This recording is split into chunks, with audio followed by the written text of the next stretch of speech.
አንድ አምላክ በሚሆን በአብ በወልድ በመንፈስ ቅዱስ ስም እንኳን አደረሳችሁ። ቅዱስ ሰለሞን ንጉሥ እስራኤል መፍቀሬ ጥበብ ጥበበ ጠቢባን ንጉሥ እስራኤል ነቢዩ ጽድቅ መስተሳኤል ሰላማዊ እየተባለ የሚጠራ ቅዱስ ሰለሞን የታላቁ ነቢይ ንጉሥ ልበ አምላክ ቅዱስ ዳዊት እና የቅድስት ኤልሳቤህ ቤተሰባ ልጅ ነው።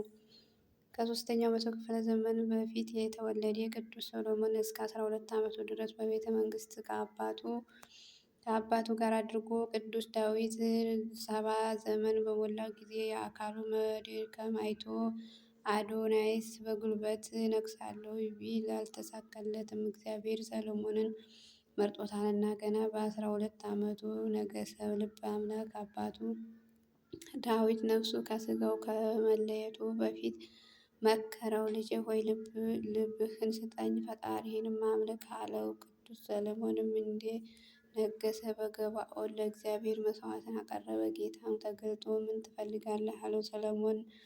ሰሎሞንም ልክ እንደ አባቱ ማስተዋል ልቦና ለመነ። በዚህም ጌታ ደስ ስለተሰኘ አልቦ እምቅድምህ ወአልቦ እምድኅረከ ከአንተም በፊት ከአንተም በኋላ እንዳንተ ያለ ጠቢብ ባለጠጋ ሰው የለም አይኖርም ብሎ ተሰወረ። ቅዱስ ሰሎሞን ለ40 ዓመታት በእስራኤል ላይ ነገሰ። ግሩም በሆነ ፍትወት በልቡ ጥበብን ዓለም ተገዛችለት። እግዚአብሔር የመረጠው የእኛም የንግሥት ሳባ አዜብ ማክዳ ትፈትነው ዘንድ ሂዳ ምኒልክን እብነ መለክን ጸነሰች። በኋላም ታቦተ ጽዮንን ሥርዓተ ኦሪትን መጣለት። ነቢዩ ጽድቅ ቅዱስ ሰሎሞን ድንግል ማርያምን ከእነርሱ ዘር እንደምትወለድ ነግሮት ነበርና ያበጀው ሦስት ሴቶችን አብዝቶ ነበር። ነገር ግን አንደኛ ሰው ሥጋ ለባሽ ነውና፣ ሁለተኛ ደግሞ ከብዙ ሴቶች መካከል ከአንዷ መብራን ትገኛለች መስሎት ነበር። ነገሩ መንገድ ያስቶበት ከሕዝቡ ከፈርዖን ልጅ ጋር በመወዳጀቱ ለጣዖት አሰገደችው። እግዚአብሔር እጅግ አዘነ። በራእይም ተገልጦ ስለ ወዳጄ ስለ ዳዊት ስል በአንተ ላይ ክፋትን አላደርግም አለው። ታላቁ ነቢይ ሰሎሞን ይህንን ሲሰማ ወደ ልቦናው ተመለሰ። ማቅ ለብሶ አመድ ነስንሶ በፍጹም ልቦና አለቀሰ። ንስሐ ገባ። መፍቀሬ ንስሐ ጌታችን ንስሐውን ተቀበለው። የይቅርታ መገለጫውን ተወዳዳሪ የሌላቸው 5 መጽሐፍትን ገለጠለት። ተናገራቸው። መጽሐፍት እኒህም መጽሐፈ ጥበብ፣ መጽሐፈ ተግሣጽ፣ መጽሐፈ መክብብ፣ መጽሐፈ ምሳሌ፣ መጽሐፈ መኃልየ ሰሎሞን ናቸው። ቅዱስ ሰሎሞን ልዩ የሆነው ቤተ መቅደስ በመስራቱ ይደነቅ። ደግ ንጉሥ ጠቢባና ነቢዩ ሰሎሞን በዚህ ዕለት በ52 ዓመቱ አርፏል። ወደ ፈጣሪው ሄዷል። እንደ ድርሳነ መስቀል ኢትዮጵያ ትውፊት ከመፍቀሬ ጥበብ ቅዱስ ሰሎሞን በረከት ይክፈለን፣ አሜን። አንድ አምላክ በሚሆን በአብ ወወልድ ወመንፈስ ቅዱስ ስም መጋቢት 4 በዚህ የአይሁድ ተሳታፊ ስለሚባሉ ሰዎች የክፎች ሰዎች በአሞራ ደሴት የአንድነት ስብስብ ሆነ። እነርሱም የከበረ የፋሲካ በዓል በኒሳን ወር ማለትም በሚያዝያ 14 ቀን ከአይሁድ ጋር ያከብሩ ነበር። ሰኞ ቢሆንም ማክሰኞ ቢሆንም ወይም ሮብ ቢሆንም ሐሙስም ወይም ዓርብ ቢሆን ቀንም በቅዳሜ ሰንበት ከአይሁድ ጋር ያከብሩ ነበር እና የደሴታዎችንም ኤጲስቆጶስ አወገዘው፣ ግን አልተመለሱም።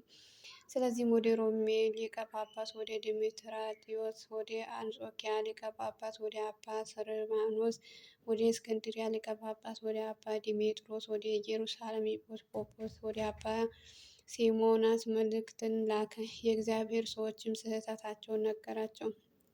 4ቱ ሊቃነ ጳጳሳት ከእነርሱም እያንዳንዳቸው የከበረ የፋሲካን በዓል በይሁድ ቀን ካልሆነ በቀር አይሁድም በዓሉን በኋላ ካልሆነ በቀር አታደርጉም የሚል መልእክትን ላከ። ይህም ትእዛዝ የሚተላለፈው ከምዕመናን እንዳለ አወገዙ። በዚህም ጉባኤ 18 ኤጲስቆጶስ ተሰበሰቡ።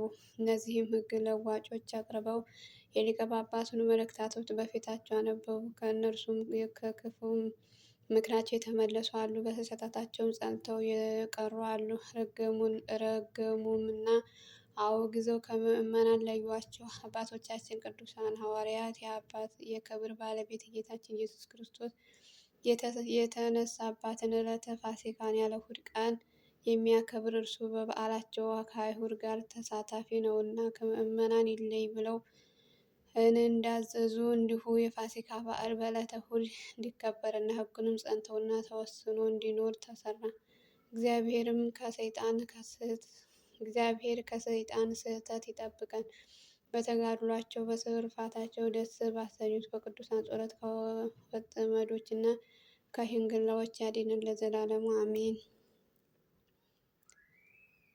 በዚህም ቀን የከበረና የተመሰገነ የመኮንን አኑሪዎስ ከጽንፍያ አውራጃ በርግጥ በምትባል ከተማ በሰማዕትነት ሞተ። ይህም ቅዱስ ምስጋና ይግባውና ጌታችን ኢየሱስ ክርስቶስ ስለመውደዱና እርሱንም ስለማምለኩ